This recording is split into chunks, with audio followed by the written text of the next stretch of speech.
Hola muchachos y muchachas, ¿qué tal? ¿Todo bien? Sean bienvenidos a más una clase de español. Yo soy Daniel. ¿Qué tal? ¿Todo bien? Vamos estudar?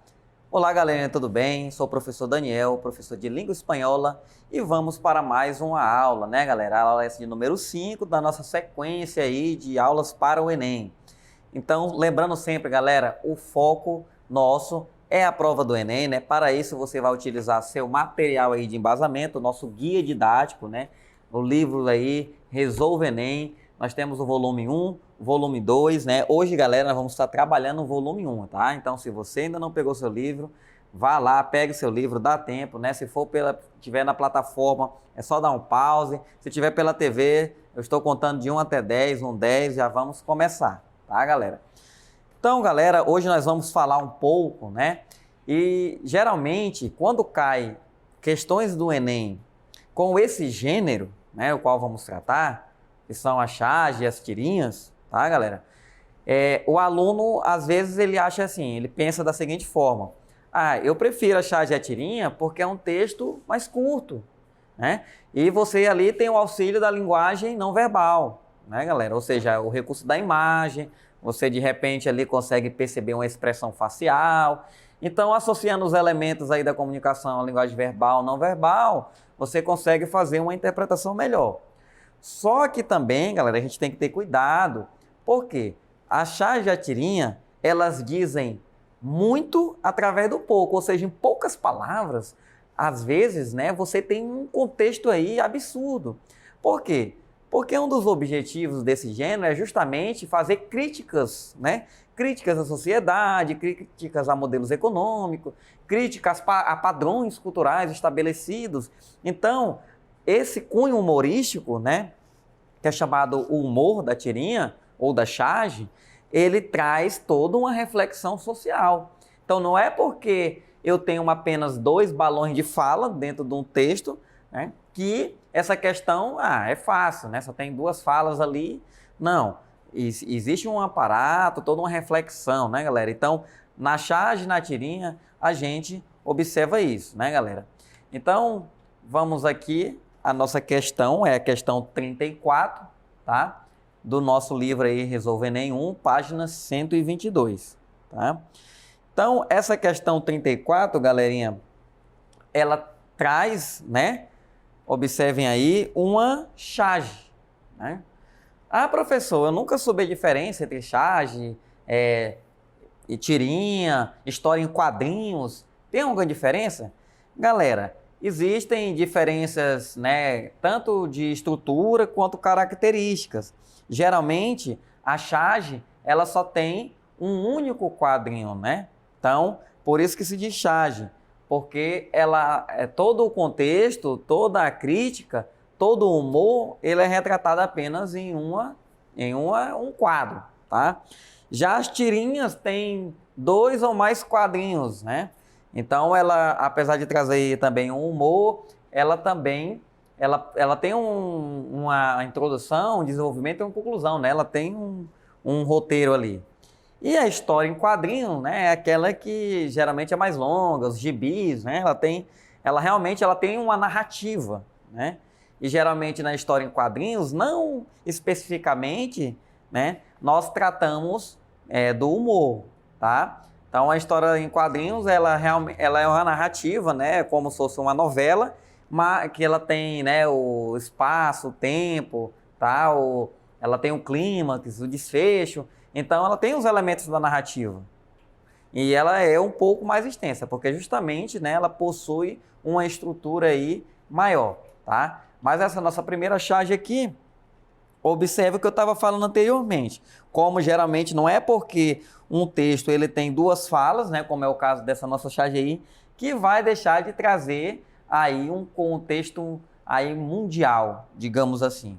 Então, ali na charge, né, tem ali aquela primeira, importante às vezes a gente saber, galera, a estrutura as características de um gênero, para a gente não pensar que tudo que está escrito aí é fala dos personagens, né? Eu tenho uma fala do narrador ali, ó, que aí diz assim, né? El gran Leonardo da Vinci, además de ser un gran científico y un gran artista, se dedicou também à cocina e foi cozinheiro em uma taberna. Ou seja, o narrador diz, né, o grande Leonardo da Vinci, além de ser um grande cientista e um grande artista, se dedicou também à cozinha e foi cozinheiro em uma taverna. Aí temos a estrutura aí da charge, né? Aí as falas dos personagens. Então temos aí um suposto cliente e o Leonardo da Vinci. Então o cliente diz assim: "Ai, Deus mío, a comida dessa fonda é uma porqueria. Não vengo mais a esse lugar. Esta foi a última cena que tenho acá." Então ele disse: "Ah, meu Deus, a comida desse quiosque, né, dessa bodega, é uma porcaria. Não venho mais desse lugar nunca mais. É essa última vez que venho jantar aqui."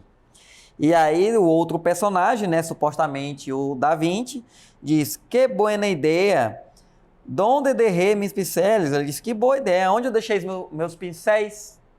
Né? Então observe que essa charge, né, ela traz aí um nome aí que ele tem uma representatividade dentro do campo científico, né? E dentro do campo das artes, né, ele tem uma importância de bastante relevância, de notoriedade, né? Da Vinci pintou Mona Lisa, todo mundo talvez reconheça o seu maior trabalho, né, como a Mona Lisa.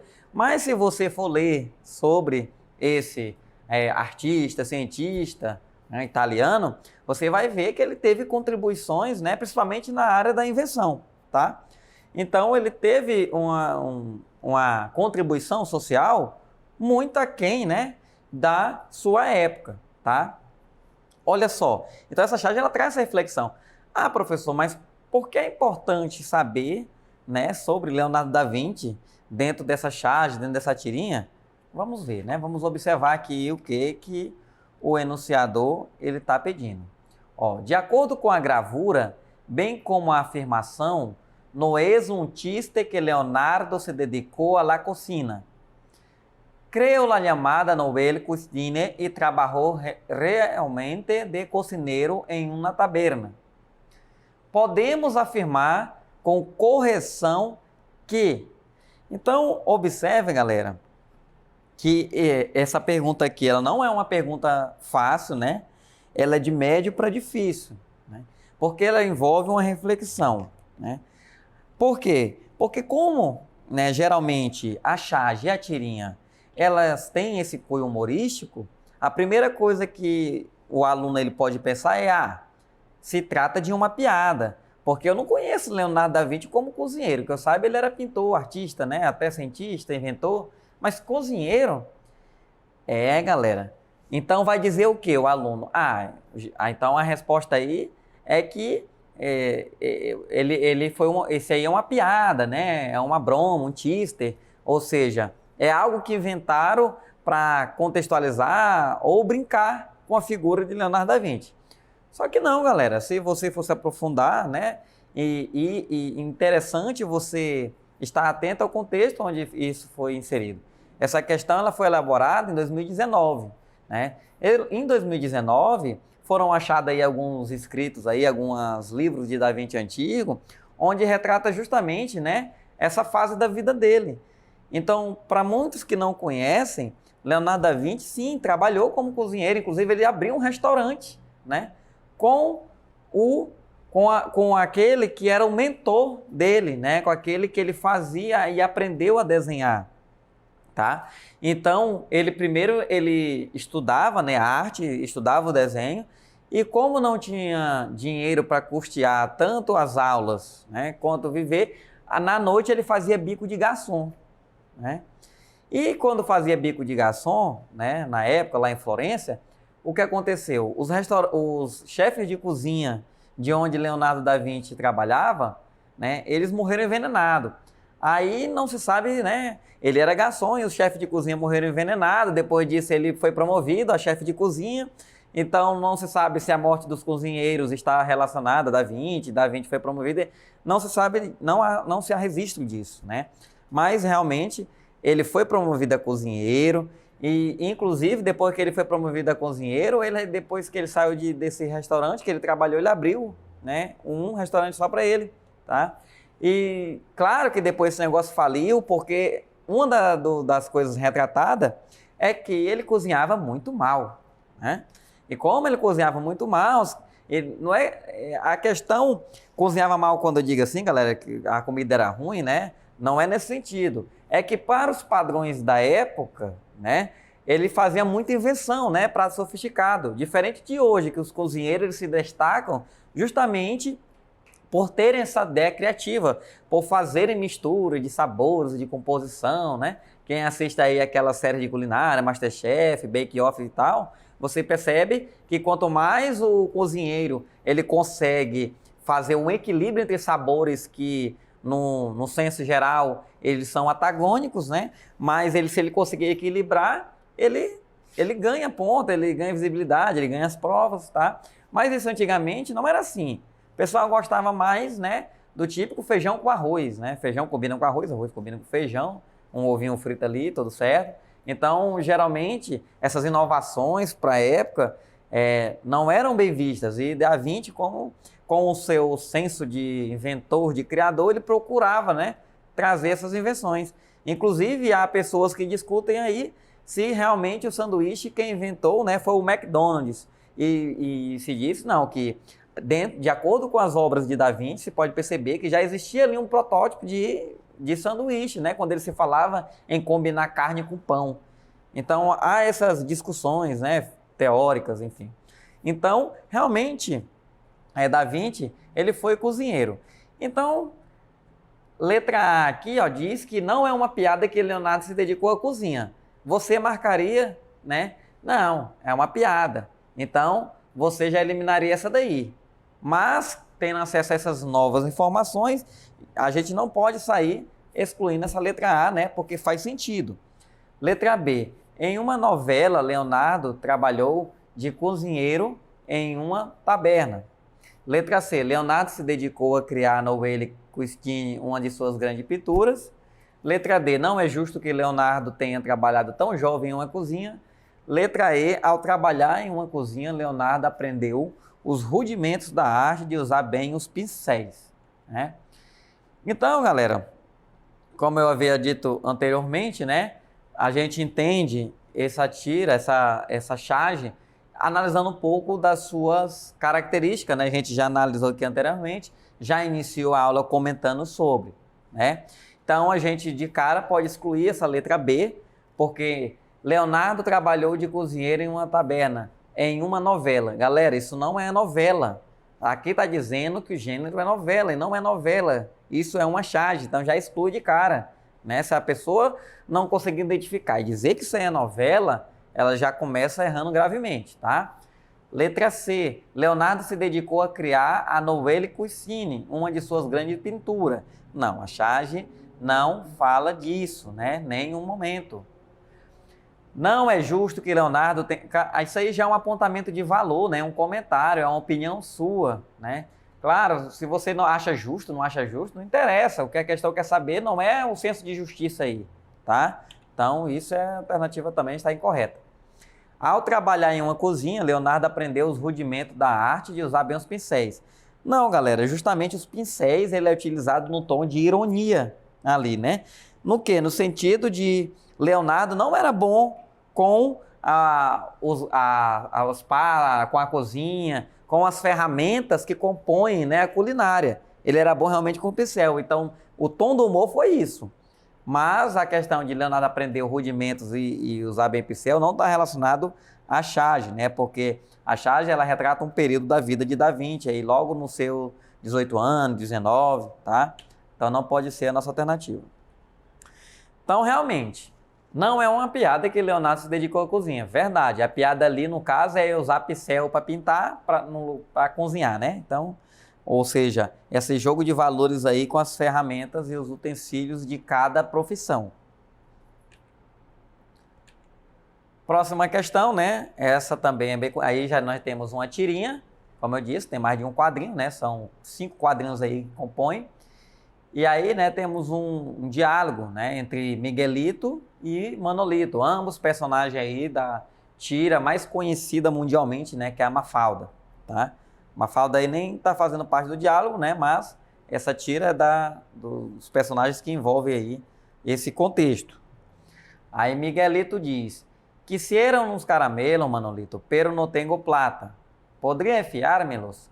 Ou seja, Miguelito, ele diz, né, para Manolito, eu quero comprar caramelos, né? Eu quero comprar bombons.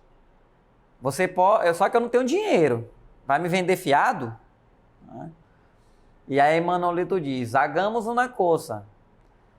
Vos todo o dia lei el diário, ou seja, vamos fazer um trato aqui, né, Miguezinho? Você todo dia lê, né, o noticiário, lê as notícias.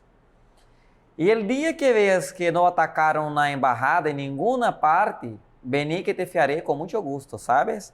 Ou seja, um dia que você vê, né, que não atacaram nenhuma embaixada em nenhuma parte do mundo, venha que eu vou te vender fiado com muito prazer. Miguelito, na inocência, diz, graças, Manolito, somos um amigo. Ou seja, graças, Manolito, né? Você é um grande amigo. Amigo não, irmão, né? Praticamente diz. Então, Miguelito abraça, né? E aí, o Manolito sai refletindo, né? Pobre vive menos inteirado que os que eu creia. Ou seja, ele sabe menos do que eu pensava. Ou seja, ele é mais desinformado do que eu pensava, né? E aí, cada um segue o seu caminho aí, né? Então, vamos analisar aí a questão 14. Uma questão gramatical, de cara. La conjunción pero, que aparece nele primeiro quadro, poderia ser substituída em espanhol sem la perda de sentido por. Então, observe nessa primeira questão, galerinha, é uma questão gramatical, né?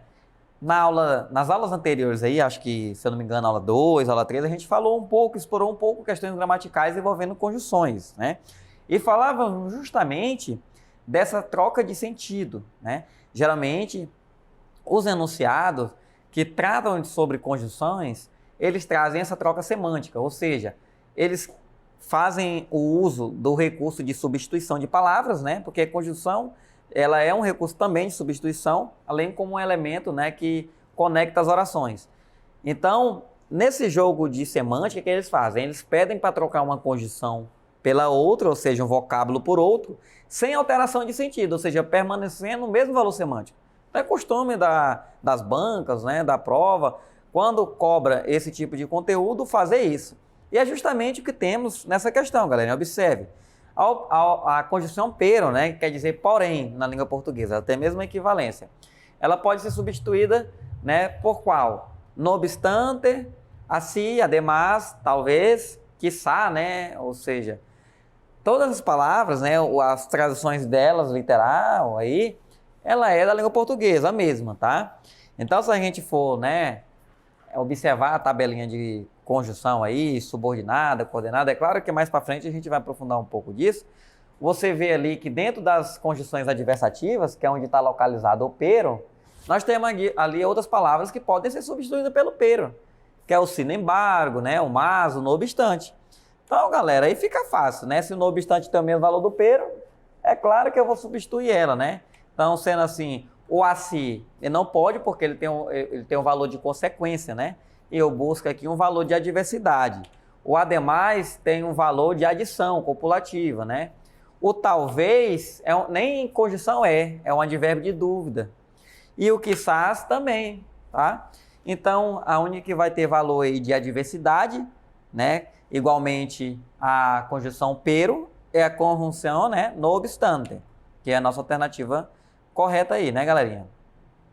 E para finalizarmos aí já referente mesmo às tirinhas, que Manolito quis expressar ao pensar, el pobre vive menos inteirado que eu creia, né? Ou seja, o que Manolito ele expressou ao dizer que o pobrezinho vivia mais desinformado que os outros? Ah, que a violência está acabando? Nada a ver, né? Então, de cara, a gente já descarta, porque em nenhum momento foi falado aqui de violência, né? Que ele pobre não tem oportunidade no mundo, em nenhum momento falou de oportunidade, né? Falou de pobre. Ao contrário, falou de uma situação ali, de uma relação entre o consumidor, né, e o fornecedor do produto. Que a violência se hace presente todos os dias, não se falou em violência, galera. A gente tem que prestar atenção, né? algumas alternativas de provas, tanto do Enem quanto outras provas aí, elas são muito erradas, né? Que Miguelito está bem informado acerca da violência. É isso, galera? Ou o antônimo disso, né? Letra E, que Miguelito está pouco informado. Se Miguelito falou que ele disse que ele vive menos inteirado que os outros, é claro que ele não está bem informado, né? Ele está mal informado. É justamente essa a nossa resposta. Então, galerinha, trabalhamos aí com 3 questões, né? De bancas diferentes, claro, tá? Em situações também diferentes, mas que trabalharam com a mesma temática, né? Trouxeram essa leitura e interpretação de charge de tirinha. Então é isso, galerinha. Se você tiver dúvida, né, e a título de aprofundamento, acesse a nossa plataforma, né? Consulte aí o material. Adeus!